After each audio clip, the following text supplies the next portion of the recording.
আরও দেখি খাবার। তো বন্ধুরা দুপুরবেলায় খেতে বসে পড়েছি। তো কী কী রেসিপি দিয়ে খাওয়া দাওয়া হবে, বাইরে তো সকাল থেকে বৃষ্টি হয়েই যাচ্ছে। ভাত অল্প, ভাত অল্প। আর মাছ কি এনেছি অবশ্যই সকালবেলা, ভাত অল্পই খেতে হবে, বেশি খাওয়া যাবে না। দাও দেখো, লাল শাক ভাজা। দাও দাও দাও দাও। ঠিক আছে। তারপরে কি আছে?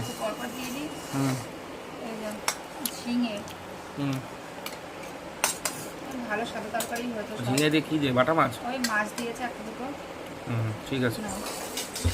আর তারপরে কচুরমুখী দিয়ে বান মাছ। কচুরমুখিটা ওই জন্যই আনা, বান মাছ দিয়ে ভালো লাগে কচুরমুখিটা। অল্প অল্প সব, ঠিক আছে। আর তারপরে রয়েছে বাটা মাছ নিয়ে এসেছিলে, বাটা মাছ পেঁয়াজ টমেটো দিয়ে ঝাল করা হচ্ছে। জ্যান্ত মাছ ছিল এগুলো সব জ্যান্ত মাছ ছিল। মশলা নেই কোনো। কোনটা? ঠিক আছে, ছেড়ে দাও, আর দিও না।